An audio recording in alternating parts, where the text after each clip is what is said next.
It gets worse than this? Guys, why did I agree to this? I'm not even in this band. Give her the hat. Welcome, everyone. So I suppose a good place to start the story is with the truth. When we combine Aaliyah's growing resentment and desire to see her bandmates suffer, along with her deep appreciation for her favorite YouTube show, the result is us sitting here before you today.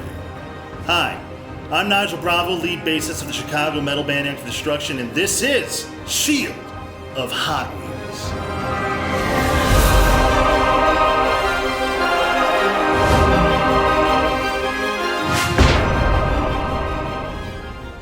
No copyright infringement intended, just apparently a lust for pain. I'm here with the symphonic metal band Shield of Wings, and we're gonna be, you guessed it, eating hot wings. Except for Lara, because she's just a child. She's gonna be eating dino nuggies doused in the Hot Ones mild junior sauce. And we're gonna be asking these guys some hot questions as each wing gets progressively hotter through all 10.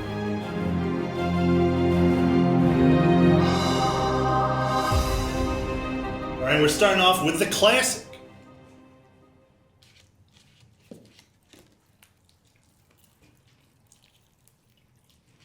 And like the classic, let's start off with an easy one. Easy question. Metallica or Megadeth? I'll say Megadeth didn't record the Black Album or Master of Puppets. So my answer is Metallica. All right. I have to say Metallica. 2 for Metallica so far. Megadeth all the way for me. Marty Friedman era Megadeth. Any other era Metallica. Very specific. Well, both bands had a huge impact on me, as Metallica introduced me to symphonic metal in a way with their S&M album and No Leaf Clover, such an awesome song. But Megadeth's entire album, Countdown to Extinction, is my first metal album. So I'm gonna give it to Megadeth. That's the first album you ever bought? Well, I stole it from my dad. It's a great start to a wonderful metal life. A life of rebellion. Yep. Not too bad, huh, guys? Not bad. Not too bad. Sauce number 2, Heartbeat Hot Sauce. Dustin Poirier's Louisiana-style hot sauce. As a fan of the Vox and Hops podcast, Aaliyah has been hearing a lot about Heartbeat Hot Sauces, and with multiple band members being fans of Dustin Poirier, this seemed the most suitable choice. And since we're talking about fighters, bare hand battle to the death, Tarja, Annette, Floor Jansen, who wins? Well, like Tarja and Annette versus Floor Jansen? That's what it is. Both of them versus the gigantic, powerful voice, powerful woman, Floor. Well, if it's a fight to the death, Bare hand fight to the death. have you seen Floor's shoulders? I'm going to go with Floor Jensen. I think Tarja, probably based on how she left the band in terms of anger related to that, based on my assessment. You think she would channel that rage? I think so. Okay, all right. Is this like in a physical fight, you know? A fist fight. Bare fist, bare knuckle. Yeah, you know, fight the to question death. about which voice is better, old hat, boring question. Yeah. Nobody cares, but who would win in an actual fist fight? I'm gonna have to say Floor. She seems like a tough one. Yeah. I'm gonna take a pass on this one. You don't know enough? Okay. Oh boy, okay. I mean, you're still talking 2 versus 1. I mean, 2 yeah. versus 1. Okay, I'll take the double team. You're taking the double team? Yeah. Okay. And I'm also gonna go with Tarja and Annette. I think they're both scrappy. They know how to fight. I think that they can hold their own, and 2 is better than 1. You know, they can come from behind. They can distract her. Like, who knows? So I do think they would have an advantage and might take the victory. It's true. The numbers don't lie. They spell disaster for Floor.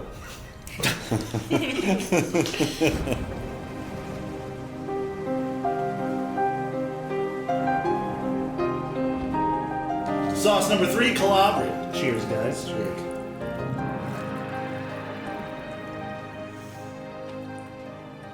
That's good. Pretty good. So, give us the Shield of Wings origin story. What was the initial artistic idea for the band? How did you guys emerge? Tell us your origin. I suppose the catalyst was an internet connection. That was a gateway to a whole bunch of music I've never heard before and genres.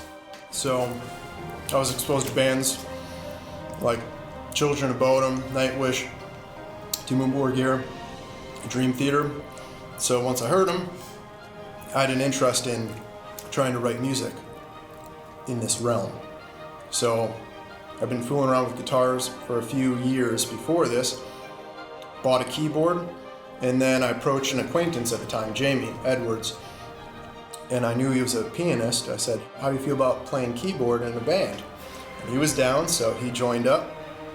We needed a drummer, so I asked an acquaintance of mine if he knew anybody, and he said, my buddy, Pat, who's actually my neighbor, he does quite good. My mentality was like, oh, if he's so good, why isn't he in a band already? So he gave me Pat's number. I give Pat a call. I say, hey man, looking to start a band. And we had a bonding conversation about music, wouldn't you say? Yeah. What are we talking It was a landline conversation. Oh, wow. Throwback to the landline. Yes. So, first time meeting, we started Shield of Wings. And that was the origin story in a nutshell. Yeah. Ginger, Goat, Peaches, and Scream. Cheers.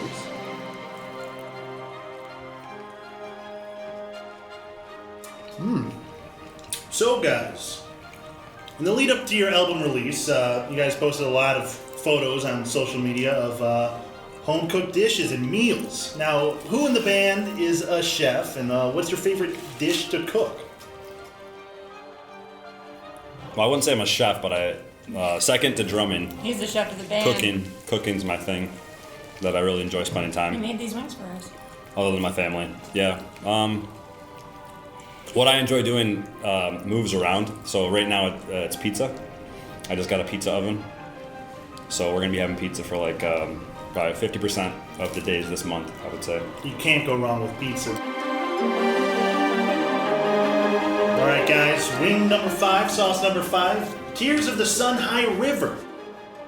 Maker Steve Seabury created this private reserve version with guitarist Chris Caffrey of Trans-Siberian Orchestra. And as we're consuming some symphonic metal-adjacent hot sauce, what is each person's favorite memory from the filming of the Wetland music video?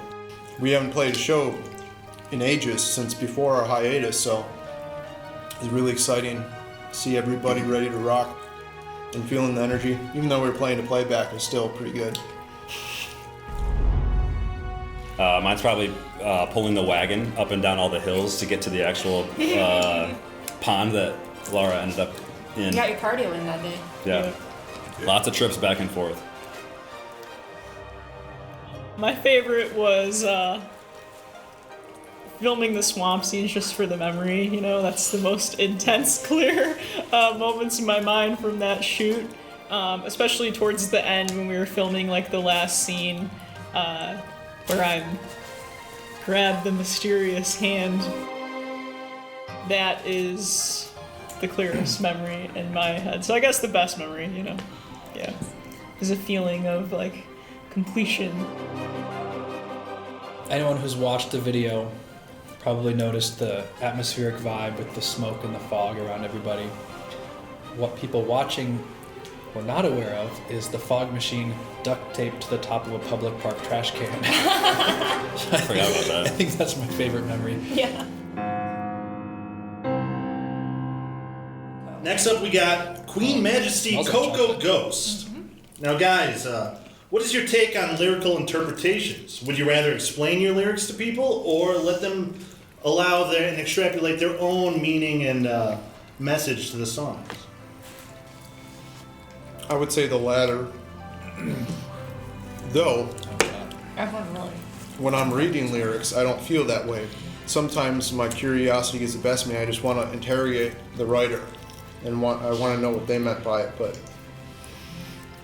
I'm sure I wouldn't appreciate that if somebody did that to me. So, But personally, you're like, look, don't ask me questions, but tell me the meaning of your songs. yeah. Oh no. I just laughed and the sauce went up my nose. Sauce up your nose, Leah. Are you all right? Oh, okay. It's starting to get hot. We're kicking it up a notch. As a vocalist, your connection with the lyrics has to be pretty strong, right? Or are you able to just read the words, or like, what is the mind space you get into while singing these lyrics?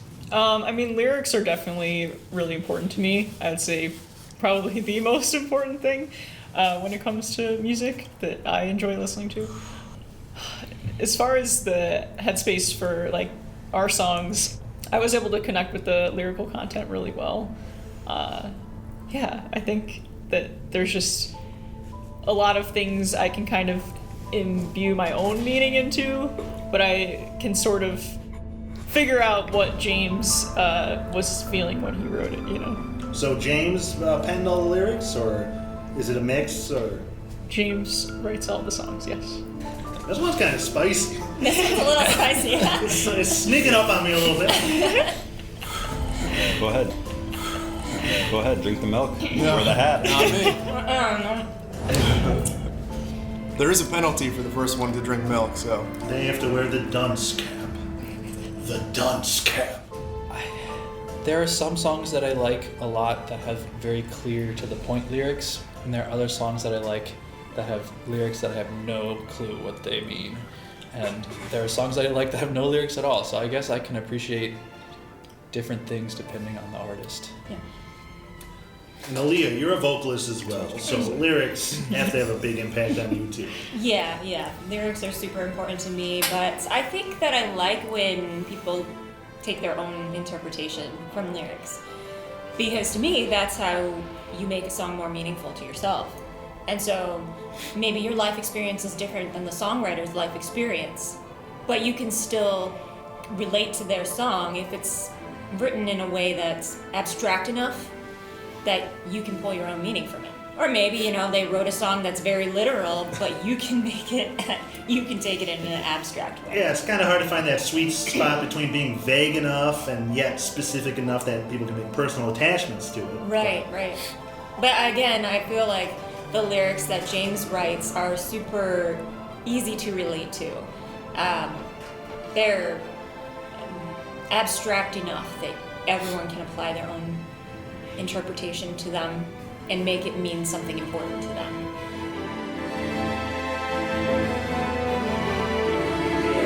Cheers. This next one is 13 Angry Scorpions Jekyll and Hyde Hot Sauce.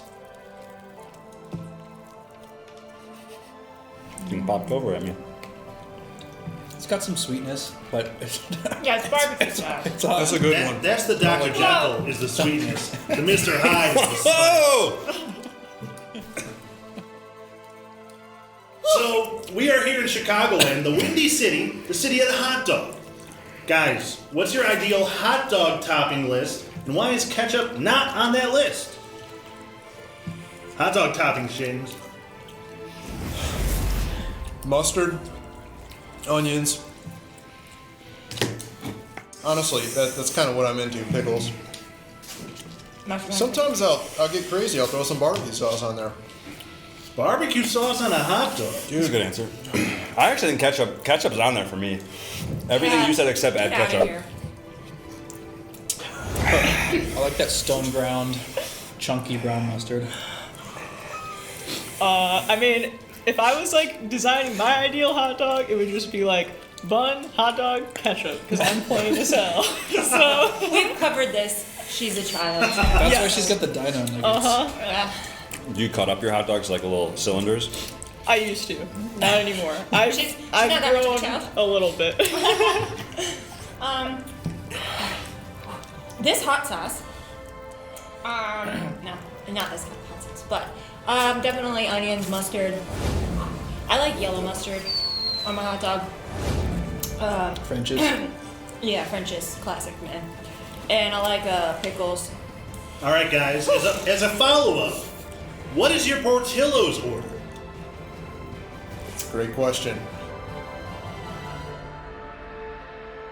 Italian beef, no peppers, cut in half, baptized. Large fry. If I'm not doing the beef, Maxwell Street Polish. Mustard, extra grilled onions. Italian big beef with the hot jardinera. Big beef. Smart man, he goes for the big beef. Yes, I do. Chicken sandwich with cheese and sliced chocolate cake. Sliced chocolate cake. I've never been to Portillo's. Well, you're from Indiana. This guy comes over the border for these things.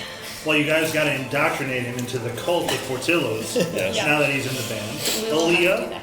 I am also an Italian beef person. That's my go-to. If I go to Portillo's and I don't get Italian beef, I'm gonna be disappointed that I didn't get an Italian beef. So I get Italian beef, and I definitely have them do that. All great answers, but I'm surprised no What's one yours? said a chocolate cake shake. Yeah, that is really good. I was gonna add that to mine actually. Thanks for the reminder. This was hot. That's a I'm not gonna Midwestern lie. beef. That was really hot, especially with the extra.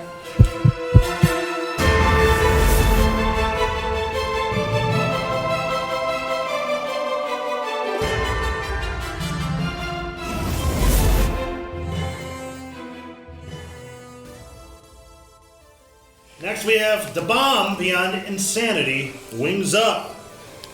Cheers, suckers.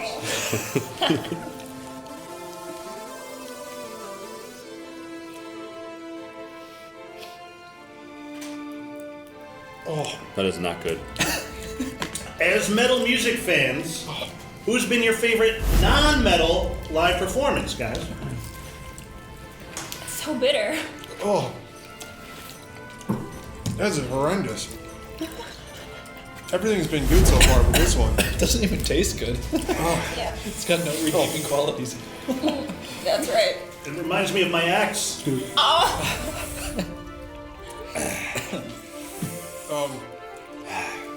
Yanni, hands down, best live show outside of metal that I've seen.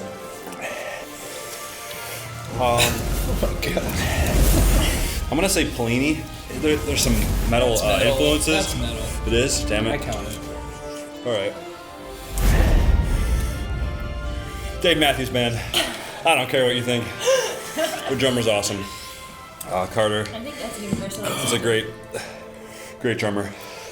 Oh, that one hurts. I'm gonna have to say my favorite non-metal show would be Zed's Dead. Chicago Symphony Orchestra. Good answer. If I can't say Yanni too, then I'm gonna That one say sucks. Lorena McKinnon was a very beautiful experience. Not unlike this hot sauce. Lorena McKinnon was a beautiful experience. I remember that right now. I'm trying leave this place. I'm gonna drink the milk first. I don't know, my fingers are tingling. I don't feel like the milk will help though. I'll bear the burden of the hat. I may not be able to carry it, but I'll carry you. Oh, that's so good. I forgot where it was at. All right, hand it over. All right, guys. Oh, that's better. So much. Dude, hand me the napkin. I can't even swallow it. Another It's one. worse than this? Guys, why did I agree to this? I'm not even in this band.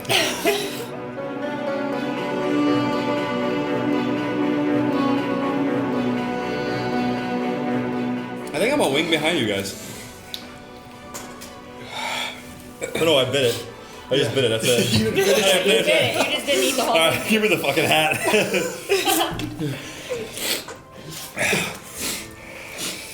This next one is called Hellfire Fear This. I'm afraid. Wings up, guys. Wings up. So symphonic metal arguably had its heyday in the early 2000s. But many bands still make this style of music, sometimes to chagrin to the rest of the metal community. What makes your album stand out from the pack? Oh, great. A hard question. At least for me, I think that the music has a sort of like primal power running through it. And that's not something that I have heard very often in symphonic metal, at least. And it just, I don't know, it really just speaks to my soul in that way.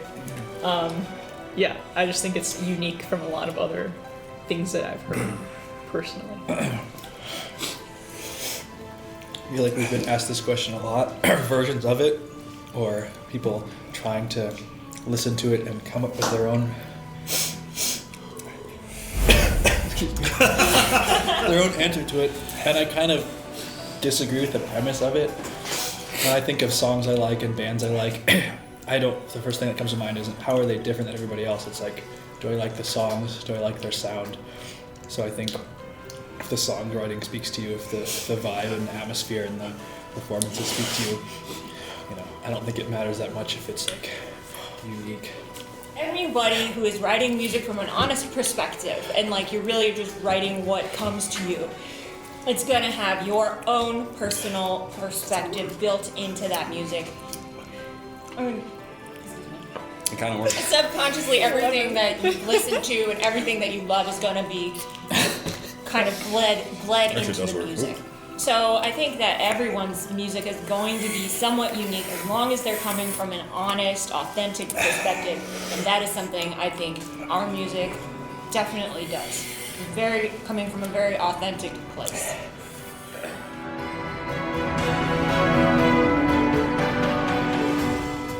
All right, ladies and gentlemen, next up we have The Last Dab. This is The Last Dab. As some of you know, it's tradition on the OG show to add a little extra baptism of sauce on the final lane. You don't have to if you don't want to, Give me the hat. I'm not doing but you really have to, let's be real. Guys, I'm not doing it. Nope, I'll wear the let's add hat. a little bit more dab. I'll wear the hat. All right, I've decided to participate in this one for the hell of it. Stab, yeah. All of my people right here were nice enough to give me like immunity from this suffering. So Turn your dinos into fire-breathing dragons. There you go. yeah. Oh, that's a dab. Oh my God, James. Wings up. Last dab on the hatch.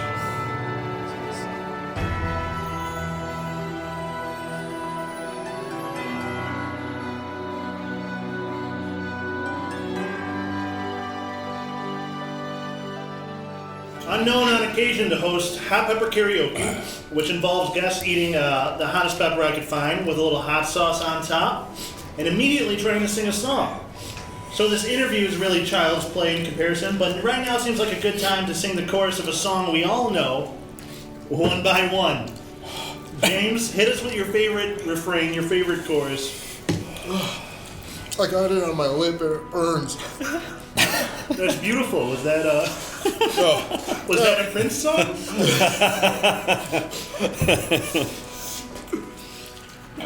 Look, I swallowed. Inhale technique really matters at this point. I don't wanna be me. I don't wanna be me anymore.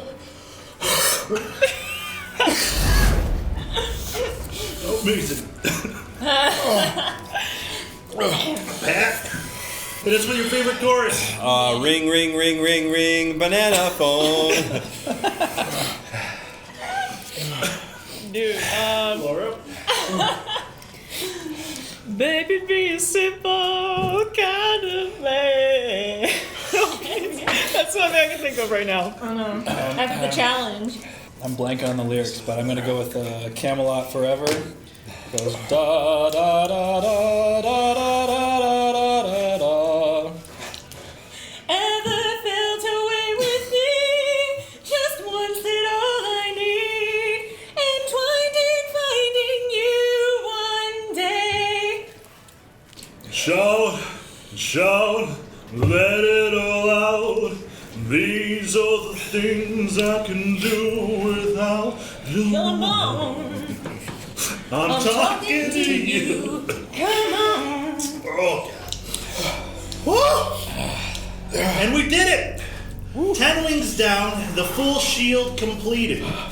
Now it's time to shout out what's coming next for you guys. Tell us a little bit. Album's out now. Where can they get it? What are you guys doing next? Pick up our album on, if you're in the United States, you can get it on Bandcamp. But if you're not in the United States, you can get it on Plastic Head UK's website. And you can stream it anywhere. If you don't want to buy it yet, check it out. Make sure you like it. And what are we doing next? More music videos. Just follow us on the social media.